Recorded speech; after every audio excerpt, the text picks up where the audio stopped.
Halo semuanya, perkenalkan nama saya Arjuna Nufernana Namaban. Saya dari 10 Luskap 4 dan pada hari ini saya akan mempresentasikan sistem tenaga listrik dengan topik PLTS. Di zaman yang serba modern ini, listrik menjadi suatu kebutuhan yang tidak dapat dipisahkan dari kehidupan manusia. Sekarang saya akan menjelaskan PLTS atau pembangkit listrik tenaga surya.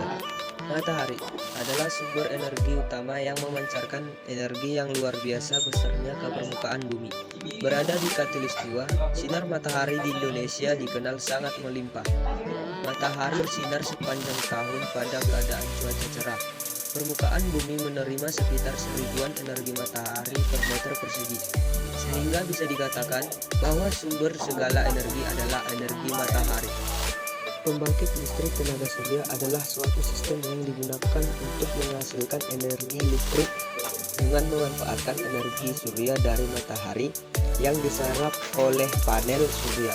Pembangkit listrik tenaga surya saat ini telah menjadi sumber energi alternatif masyarakat. Sudah banyak yang menyadari akan pentingnya penggunaan sumber energi alternatif ini sebagai upaya untuk menjaga ketersediaan energi yang terbarukan. Lalu apa sajakah komponen pembangkit listrik tenaga surya itu? Secara umum, pembangkit listrik tenaga surya komponennya terdiri dari nomor 1, panel surya. Panel surya adalah alat yang terdiri dari sel-sel surya yang digabung dan dihubungkan secara seri dan paralel. Tergantung ukuran atau kapasitasnya, panel surya ini berfungsi mengubah cahaya matahari menjadi listrik. Kebutuhan panel surya untuk setiap pemasangan akan berbeda-beda sesuai dengan kebutuhan daya yang diinginkan. Nomor 2, cord controller. Cord controller adalah alat yang digunakan untuk mengontrol proses pengisian muatan listrik dari panel surya ke dalam baterai atau aki. Dengan adanya cord controller ini, maka energi yang telah dihasilkan oleh sel surya otomatis akan diisikan pada aki dan menjadikan aki agar tetap dalam kondisi yang baik. Nomor 3, baterai. Seperti baterai pada umumnya, baterai dalam pemasangan pembangkit listrik juga berfungsi sebagai tempat penyimpanan muatan listrik. Pada saat sel surya mengkonversikan energi cahaya matahari menjadi energi listrik, maka energi listrik tersebut disimpan pada baterai. Nomor 4, inverter. Inverter merupakan rangkaian yang sangat penting dalam menghasilkan listrik.